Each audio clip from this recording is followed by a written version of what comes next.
Hello students, मेरे YouTube channel पर एक बार फिर से आपका स्वागत है। जैसा कि आपको पता है कि पिछले वीडियो में हमने आपको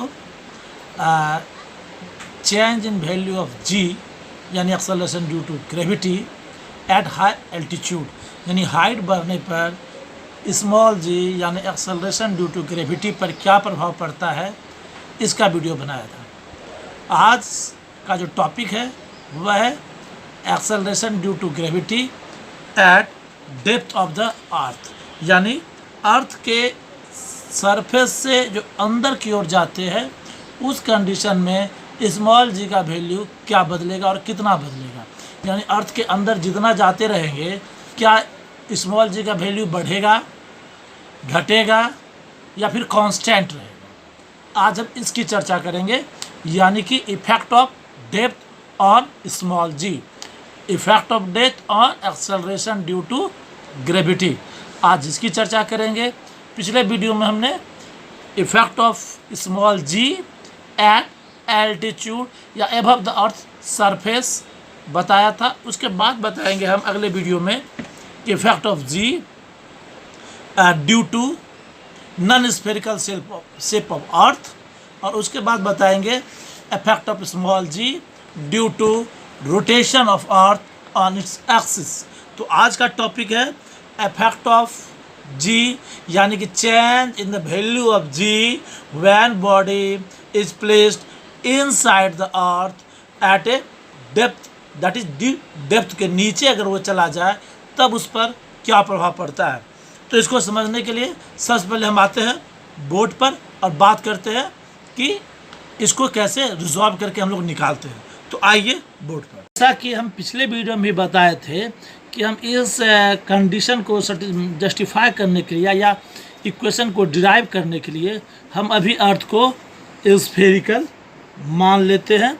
इस स्फेरिकल अर्थ का सरफेस पर जो ऑब्जेक्ट है ए, और फिर वही ऑब्जेक्ट अर्थ से एक गहराई में डेप्थ में चला जाता है, दैट इज़ यह डिस्टेंस डी पर आ जाता है, जो अर्थ से सेंटर से डी डेप्थ पर है।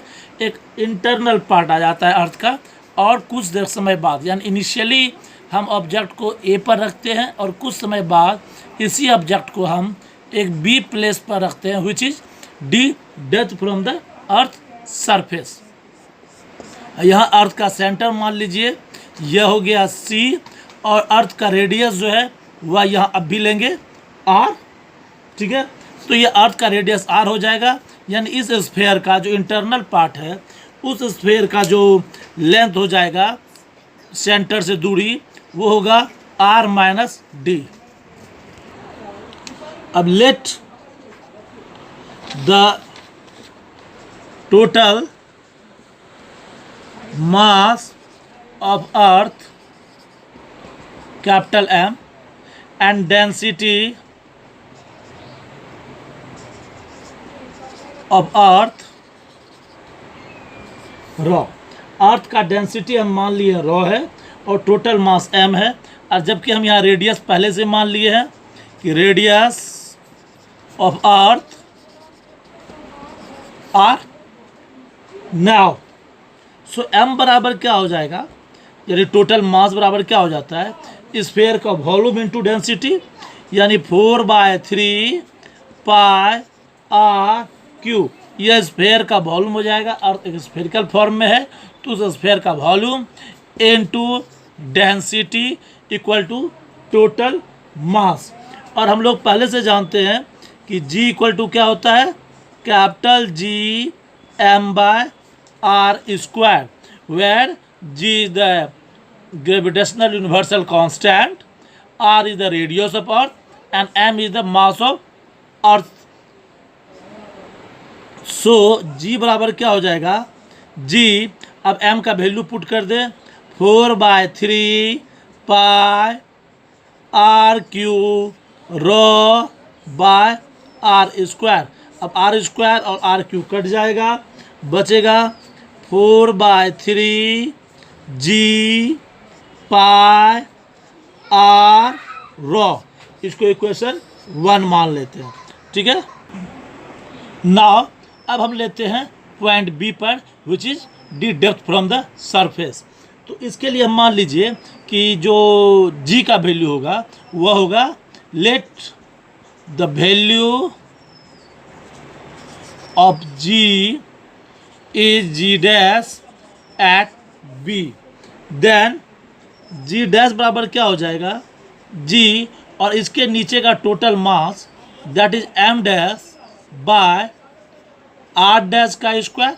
आर डैश मतलब सेंटर से इस ऑब्जेक्ट की इस पॉइंट की दूरी, ठीक है, ये आर डैश लिए that is R minus D. और मास में भी हम लोग क्या लेंगे, जो ये स्फेरिकल है इस स्फेयर का मास।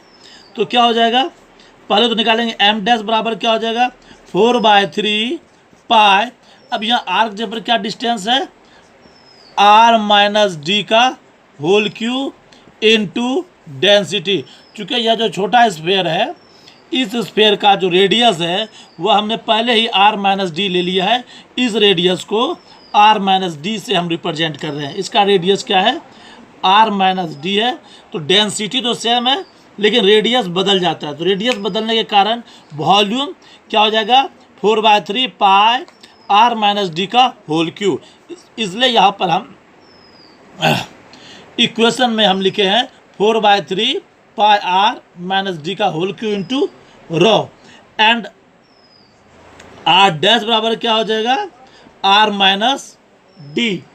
तो अब इसका वैल्यू अगर इस इक्वेशन में डाल दें, इसी इक्वेशन में ये वैल्यू डाल दें इस दोनों एम डैश और आर डैश का, तो जी डैश बराबर हो जाएगा G 4/3 pi R minus D का whole cube rho by R minus D का होल स्क्वायर।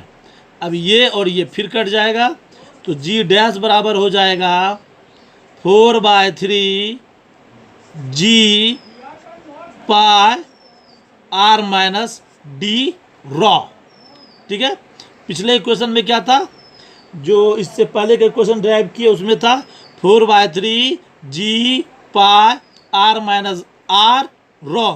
यहाँ हो गया 4/3 जी पाई आर माइनस डी रॉ। अब दोनों इक्वेशन को ले लेते हैं, इसको इक्वेशन 2 मान लेते हैं।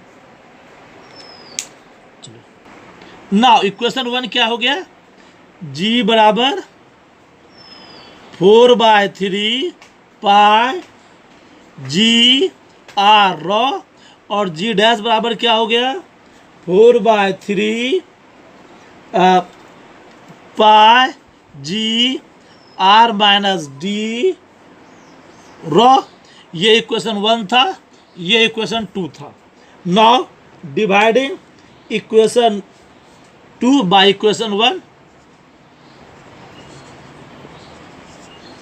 इक्वेशन 2 बाय 1 तो क्या हो जाएगा G dash by G equal to 4/3 pi G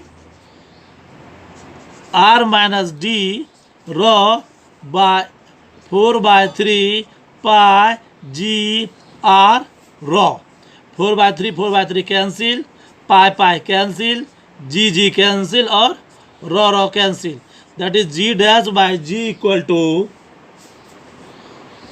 R minus D by R. ठीक है, दैट मीन्स जी डैश बराबर G into R minus D by R. That is D dash बराबर G 1 minus D by R. चूँकि d is too much less than r, so d by r is very small, so the value of g dash is less than g। चूँकि यहाँ पर equation r by D small हो गया और यह 1 से subtract होगा तो यह वैल्यू भी इस समूचे का वैल्यू 1 से कम हो जाएगा। जब भी किसी नंबर का वैल्यू 1 से कम हो वह किसी दूसरे नंबर में मल्टीप्लाई होता है तो उसके वैल्यू को डिक्रीज कर देता है। तो जी में जब वैल्यू मल्टीप्लाई होगा इस पूरे क्वांटिटी का जिसका वैल्यू 1 से कम है, तो इसका जो प्रोडक्ट आएगा वह एक इसके वैल्यू से कम आएगा, इसलिए G dash is less than G. And now if the body is at the centre of earth, that means D equal to क्या हो जाएगा, आर। जब सेंटर पे हो जाएगा तब क्या हो जाएगा, जी डैश बराबर G into 1 minus R by R, R R cancel, G dash बराबर G into 1 minus 1, that is G dash बराबर G into 0, that is G dash equal to 0। अब यहाँ ये दो कंडीशन याद रखिएगा, एक ये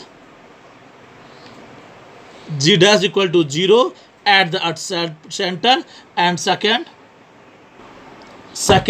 ये इक्वेशन जी डैश बराबर G into 1 minus D by R, यह है एट डेप्थ ऑफ अर्थ यानी inside the earth, value of G inside the earth surface is G into 1 minus D by are.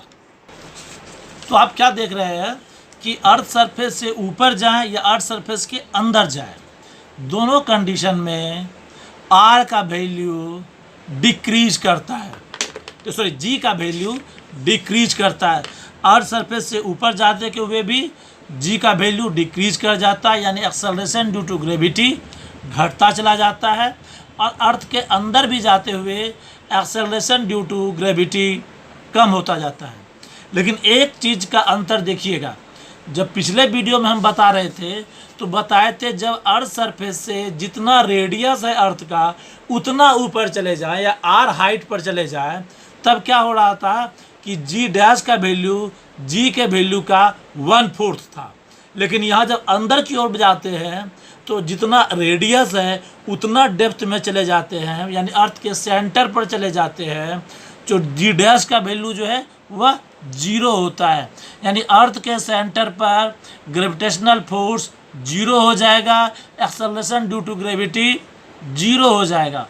याद रखिएगा, अर्थ के सेंटर पर acceleration due to gravity 0 है, जबकि अर्थ के सरफेस से आर हाइट पर acceleration due to gravity g/4 है।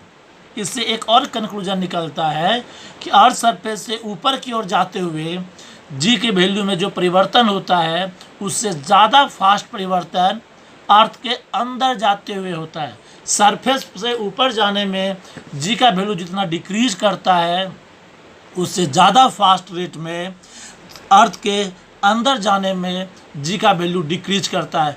इसलिए आर हाइट पर चढ़ने पर g/4 हो रहा था जी डैश का वैल्यू, और आर डेप्थ में जाने पर 0 हो जाता है। ओके, तो आज के वीडियो में बस इतना सा ही, फिर हम मिलेंगे आपसे अगले वीडियो में, और तब बताएंगे effect on G due to the non spherical shape of earth. Okay, तब तक के लिए अलविदा। हमारे वीडियो को लाइक शेयर सब्सक्राइब जरूर करें। धन्यवाद।